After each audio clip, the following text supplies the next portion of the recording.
you seeing pressure on you, sir, to try to reduce power bills for your customers? Our power bills have not gone up. As you know, in India, the power costs are regulated, and it's through a regulatory regime which ensures that the power cost is based on the cost of generation.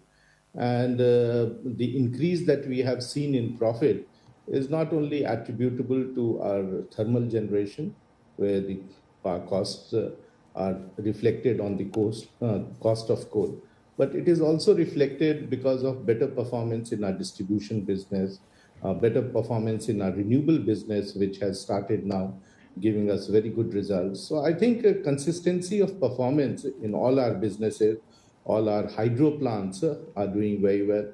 So right across, you can see the consistency of performance. It cannot be a one-time blip that we are seeing. It's a consistently good performance right across all our businesses. Now, Mr. Sinha, you mentioned the continuing growth when it does come to your profits, but I've got to ask the question because obviously India is going through somewhat of a green revolution or even just an electricity revolution when you think about all the people that are more and more people going to have access, the EVs that are coming in and all the charging stations that you're building. So moving forward, how are you going to balance, having that profit and the capital allocation to shareholders with the need to, say, for the next 10 years for India to really achieve its goals, invest significantly in all the things that India is going to require in order to power all of the infrastructure and all of these green plans?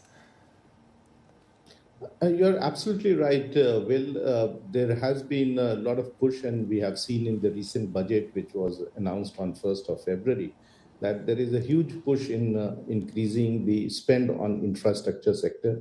Government of India itself has come with an increase of 33% in infrastructure spend. And I think right across we see more of roads, more of ports, more of airports, more of housing, and more of infrastructure that is getting created. And because of all this, the consumption pattern has increased. The government program to reach out to villages to ensure that 100% supply of electricity takes place in villages, I think that has started giving results. So the 10% increase that we are seeing in consumption is because all our factories are performing at full capacity. Offices, commercial complexes are back to business, and general uptake in the economy is there.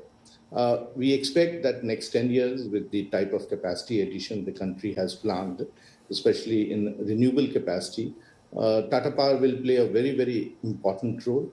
We have ourselves planned that from our existing nearly 4 gigawatt of capacity, which is operational, and another 3, which is under implementation, will become 20 gigawatt in next 5 years. So I think a huge growth potential is there. Similarly, in distribution business, we will see huge growth in the number of cities where we will be supplying electricity. I think all in all, we are expecting a huge increase in the consumption of electricity, and Tata Power will play a very, very critical role in that. It will have a leadership position.